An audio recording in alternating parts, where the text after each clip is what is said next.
अस्सलाम वालेकुम ख़वातीन व हज़रात, मैं हूँ योगी नईम और आज हम बात करेंगे गले की जो सुर होती है, गले की जो आवाज़ को बेहतर करने के लिए कौन सा योगा किया जाए। क्योंकि ये भी हमें एक क्वेश्चन आया था, हमें यूट्यूब पे किसी ने पूछा था।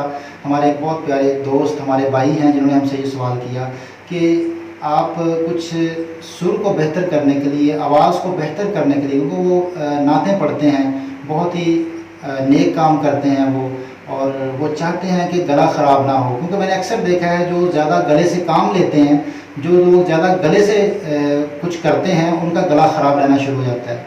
और अक्सर गुलकार और अक्सर नात ख्वां जो हैं उनका गला ख़राब रहता है। तो क्यों ना आज हम गले को ठीक रखने के लिए और सुर को बेहतर करने के लिए कुछ योगा की कुछ जो बातें हैं वो करें। सबसे पहले तो मैं ये बात करना चाहूँगा कि जो इंसान के 5 रेजोनेटर हैं, 5 रेजोनेटर जो हैं वो उन पे बात की जाए, जो 5 लहजे हैं इंसान के। क्योंकि हम मुख्तलिफ़ लहजों से बात करें तो उनके मुख्तलिफ़ असरात होते हैं, लेकिन एक तो लहजा है जो पेट से लहजा है। जो लोग पेट से बोलते हैं ये बहुत मोहब्बत वाला लहजा है और ये बहुत ही खूबसूरत लहजा है, जो जैसा कि मैं अभी आपके साथ बात कर रहा हूँ, जो जितना तहम्मुल से जो पेट से बात करता है उसके पेट के मसल्स यूज़ होते हैं। और जो लोग पेट से बोलना चाहते हैं वो क्या करें, हम इस पर भी बात करेंगे। और दूसरा जो लहजा है वो फिर सीने पे लहजा होता है। ये मैं सीने की आवाज़ निकाल रहा हूँ, ये थोड़ी सी सख्त आवाज़ होती है, ये सीने की आवाज़ है। और जो थोड़ी सी इससे और सख्त होगी वो गले की आवाज़ है, वो मैं आप गले से बोल रहा हूँ। ये मेरा सारा फोकस अब गले पे है, ये मेरी आवाज़ निकल रही है गले के साथ, मैं गले से बोल रहा हूँ, इससे मेरा जो है वो ज़ोर गले का लग रहा है। तो ये गले से भी थोड़ा सा ऊपर लहजा है वो नाक से है। अक्सर जो लोग होते हैं वो नाक से बोलते हैं, आपने देखा होगा, जैसे अभी मैं नाक से बोल रहा हूँ तो ये इसके भी असरात जो है वो मुख्तलिफ होते हैं। हर लहजे के जो दूसरे के ऊपर इफ़ेक्ट हैं वो डिफरेंट आते हैं। तो जैसा मैंने नाक से बोल के दिखाया, अब मैं नाक से बोल रहा हूँ, तो ये हमेशा लोग मज़ाहिया होंगे, इनकी बात को कोई भी सीरियस नहीं लेगा। जो लोग नाक से बोलते हैं उनकी आवाज़ हमेशा सीरियस नहीं हो सकती, उनकी बात को कोई भी दिल से नहीं लेता, उनकी बात हमेशा मजाक में रहती है। और जो आखिरी जो लहजा है वो थर्ड आई से बोलने का है, दिमाग से बोलने का, जो कि अक्सर घरों में चीखने की जो आवाज़ें आती हैं ना, जो हम बच्चों के ऊपर चीखते हैं जब बच्चे कोई काम ख़राब कर देते हैं, तो ये वो आवाज़ें हैं। या अक्सर औरतों की आवाज़ें ऐसी निकलती हैं जब कोई उनकी बात नहीं मानता तो वो चीख के बोलती हैं। मर्द भी चीखते हैं, ये मैं औरतों को नहीं कह रहा, माफ़ी के साथ, सिर्फ औरतें नहीं मर्द भी चीखते हैं। जब भी चीख के बोलेंगे तो फिर मैं वो बोलना नहीं चाहता, क्योंकि मैं उस माहौल को ख़राब नहीं करना चाहता जो हम अभी क्रिएट कर चुके हैं। तो वो जो चीख के बोलना है वो 5वां लहजा है। तो ये 5 लहजे जो हैं ये मुख्तलिफ़ आवाज़ें निकाल सकते हैं। एक तो जैसे मैंने आपसे बात की, ये पेट की बात है, ये मैं पेट से बोल रहा हूँ, ये मैं डायफ्राम से बोल रहा हूँ, ये मेरी आवाज़ जो है वो पेट की आवाज़ है, ये बड़ी मोहब्बत की आवाज़ है। इसके साथ आप बड़ी मोहब्बत से बातें कर सकते हैं। आप किसी को कायल करना चाहते हैं, आप चाहते हैं कि वो आपकी बात मान ले, तो आपको हमेशा पेट से बोलना चाहिए। जब आप पेट से बोलते हैं तो ये बात अगले के दिल में उतर जाती है। जैसा कि मैं अभी सारा जो मेरा लहजा है वो पेट से है। मैं अपने अपर जो लहजे हैं, जो सीने का लहजा है, गले का लहजा है, नाक का, मैं इसको छोड़ चुका हूँ। मेरी सारी की सारी आवाज़ पेट से है, मैं पेट से बोल रहा हूँ, मैं अंदर से बोल रहा हूँ। तो अंदर की बात अंदर उतरती है। तो जितना आप पेट से बोलेंगे, मोहब्बत से बोलेंगे, ये आपकी उतनी ही आवाज़ असर वाली हो जाएगी। अगर आप चीख के बोलेंगे तो उसका उतना असर नहीं होगा, ये खौफ वाली आवाज़ होती है। जब आप गले से बोलते हैं तो ये चीखने वाली आवाज़, जो गले से आप बात करते हैं, इसमें लहजा आपका चेंज हो जाता है, सुर चेंज हो जाता है। इससे आपका जो है वो ये बारूब आवाज़ है, इससे आपका गुस्से वाली आवाज़ होती है, इससे ये बात किसी के दिल पे असर नहीं करती, वो खौफज़दा करती है। तो ये तो 5 लहजे मैंने जो डिस्कस किए। अब अगर आप पेट के लहजे को चलाना चाहते हैं तो इसका ताल्लुक़ आपके सांस के साथ है। अगर आप सीने के साथ चलना चाहते हैं, आप गले के साथ चलना चाहते हैं, ये सारी सांस की टेक्निक है। अब जानना ये है कि आप सांस कहाँ से लेते हैं। जो इंसान जहाँ से सांस लेता होगा वो वहीं से बोलता होगा। अगर आप सांस पेट से लेते हैं, आप सांस लें तो पेट फूले, सांस निकालें तो पेट अंदर की तरफ जाए।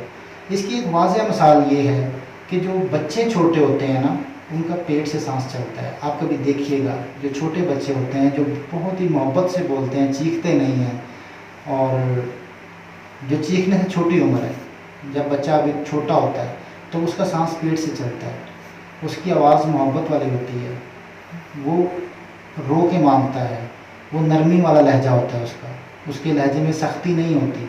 जैसे जैसे फिर इंसान बड़ा होता है तो उसका सांस ऊपर शिफ्ट हो जाता है। आप देखिएगा कि आम रूटीन में भी हम जो सांस सीने से लेते हैं, जब सांस सीने से लेंगे तो आवाज़ सीने से ही निकलेगी। अगर सांस योगिक स्टाइल से आप पेट में ले जाएं तो आपकी आवाज़ मोहब्बत वाली हो जाएगी, आपकी आवाज़ पेट से जो चलने चाहिए मसल्स वो चल जाएंगे, आपका लहजा पेट से चल जाएगा, तो फिर आपकी आवाज़ भी पेट से निकलेगी। तो अपने सांस के ऊपर फोकस करें कि अपने सांस को पेट में शिफ्ट करें, आपकी आवाज़ साफ़ होना शुरू हो जाएगी, आपकी आवाज़ लोगों के दिलों में घर करना शुरू कर देगी, मोहब्बत वाली आवाज़ होगी। अगर आप गले से बोलते हैं तो ये बारोब आवाज़ है, इससे आपका रोब तो होगा लेकिन ये दिल को नहीं छुएगी, ये खौफज़दा आवाज़ होगी। तो हमेशा कोशिश करें, एक तो आपका पेट चलना चाहिए, सांस आपका पेट से हो। अब आते हैं गले के अमराज की तरफ। गले को अगर साफ़ करना चाहते हैं आप, गले को अगर आप बेहतर करना चाहते हैं आप, तो एक मुद्रा है, एक मुद्रा जो हम करेंगे उसको कहते हैं शिंक मुद्रा। शिंक मुद्रा गले की सफाई के लिए है, गुलूकार करते हैं, बहुत आसानी से गला साफ़ हो जाता है, इससे आवाज़ों में सुर पैदा होता है। लेफ़्ट अंगूठे को खड़ा कर लें और जो राइट हैंड है इसके दरमियान की जो 4 जोड़ हैं इसके ऊपर आप इसको यूँ फिक्स कर लें और मुट्ठी को बंद कर लें और लेफ़्ट दरमियान की 2 उंगलियाँ राइट अंगूठे के साथ मिला लें। सिर्फ टच करना है, ज़ोर नहीं लगाना, और पंच को भी ज़ोर से नहीं बनाना। इसको आप कम से कम 15 मिनट बनाएं, दिन में 2 से 3 दफ़ा, ज़्यादा नहीं, 15 मिनट से ज़्यादा ना बनाइएगा, 15 मिनट दिन में 2-3 दफ़ा। अगर आपने इकट्ठा करना है तो फिर एक ही वक्त में आप 1 घंटा बना सकते हैं, इससे ज़्यादा नहीं। तो मैक्सिमम 1 घंटा, पूरे 24 घंटे में बनाना है आपने इसको। अगर आप डिवाइड करना चाहते हैं तो 15 मिनट दिन में 2 से 3 दफ़ा आप कर लें, 45 मिनट हो जाएगा।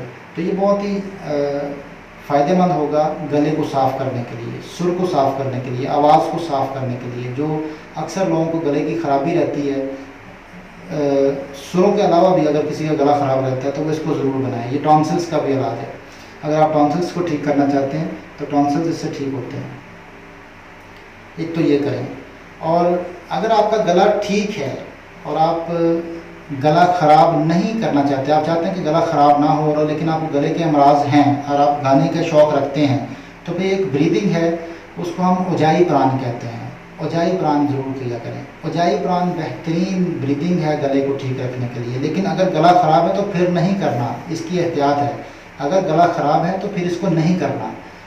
गला ख़राब में जो ब्रीदिंग करनी है उसको ओजा प्राण कहते हैं। ये उजाई प्राण है, वो ओजा प्राण है। मैं दोनों टेक्निक्स आपके सामने पेश करूँगा। उजाई प्राण करने का तरीका ये है कि आपने सांस नाक के ज़रिए खींचना है, दोनों नथनों के ज़रिए, लेकिन गले को सुकेड़ना है। जैसे बच्चे अक्सर आवाज़ निकालते हैं,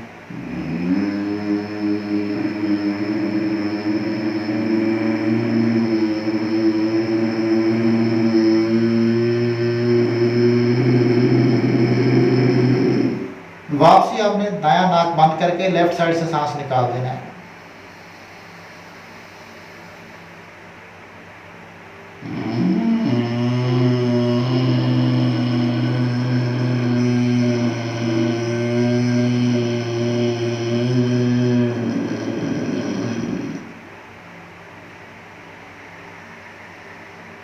ये तो थी उजाई प्राण। ये आप 10 दफ़ा कर लिया करें, दिन में 2-3 दफ़ा।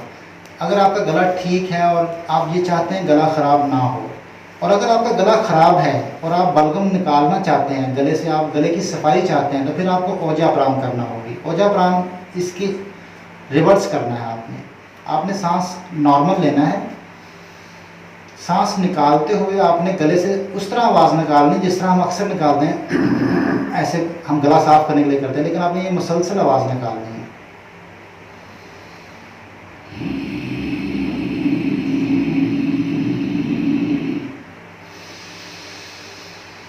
दोनों नाक से सांस लेंगे और दोनों से नाक सांस बाहर निकालेंगे, लेकिन सांस निकालते हुए जैसे गला साफ करते हुए सांस निकालते हैं आप,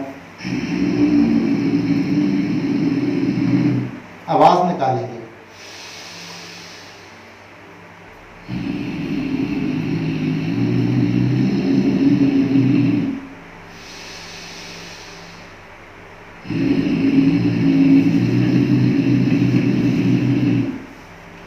ये है ओजा प्राण। ये तो गला खराब हो तो भी कर सकते हैं। बल्कि गला ख़राब हो तो ही करनी चाहिए, ये गले को साफ़ करती है।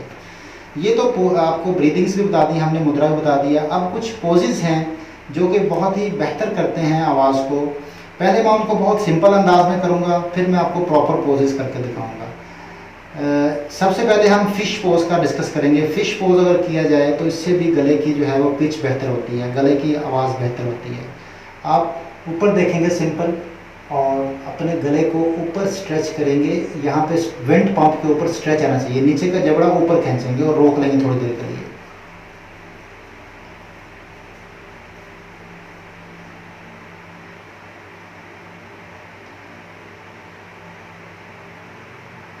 यहाँ पे स्ट्रेच देके थोड़ी देर रोकेंगे, 5 सेकंड या 10 सेकंड, और फिर आहिस्ता से नीचे ले आएंगे। फिर आप ऊपर खींचेंगे।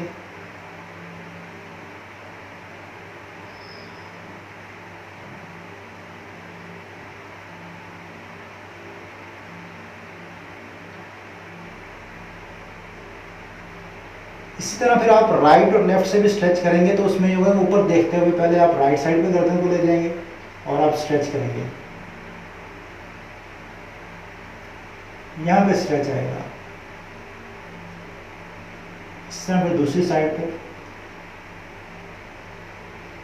जबड़े को ऊपर ही खींचेंगे जिस तरह, उसी एंगल में, लेकिन स्ट्रेच आपके साइड पे आएगा। इसी तरह फिर राइट साइड पे ले जाएं,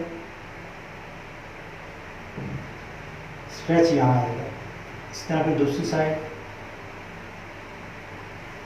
स्ट्रेच यहाँ आएगा। जबड़ा आप उस तक लेके जा रहे हैं जो एंगल है आपका।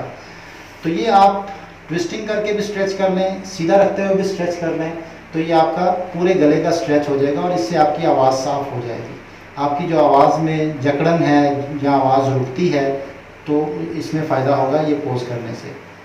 फिर अक्सर लोग जो है वो रुक रुक के बोलते हैं या पूरा लफ्ज़ की अदायगी नहीं कर पाते।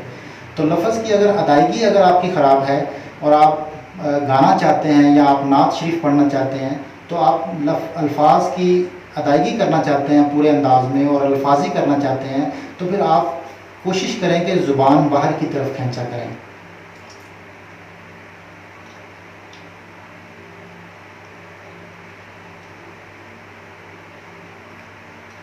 जिन लोगों की ज़ुबान रुकती है, जो लोग रुक रुक के बोलते हैं या पूरा लफ्ज़ अदा नहीं कर पाते, उनकी ज़ुबान कम बाहर आएगी। और जिनकी बोलने में रुकावट नहीं आती, पूरा बोलते हैं, उनकी ज़ुबान पूरी बाहर आएगी। तो अगर आप बार बार ज़ुबान को बाहर खींचते हैं, प्रैक्टिस करते हैं, तो आपकी जो है वो बोलने की जो लुकनत है वो ख़त्म हो जाएगी। तो आपने अगर रवानी से बोलना है तो आप ज़ुबान की एक्सरसाइज ज़रूर किया करें। जो लोग बेचारे रुकते हैं या जिन लोगों को फालिज के बाद बोलने से प्रॉब्लम आता है, बोल नहीं पाते, ये उनके लिए बड़ी बेहतरीन एक्सरसाइज है कि वो ज़ुबान को खींचा करें बाहर की तरफ। इससे आपकी जो बोलने की रवानी है वो बेहतर हो जाती है। तो इसको लाइन पोज कहा जाता है। लाइन पोज करने का जो सही तरीका है वो ये है कि आपने यहाँ देखना है, थर्ड आई पे, थर्ड आई पे देखते हुए आपने सांस निकालना है बाहर की तरफ, जिस तरह शेर दौड़ता है। लाइन पोज इसको इसलिए कहा जाता है कि अगर आप नोट करें तो शेर जब दौड़ता है ना, तो वो ज़ुबान बाहर निकालता है। तो उसी तरह आपने सांस को बाहर निकालते हुए, ज़ुबान बाहर खींचते हुए आपने यहाँ देखना है।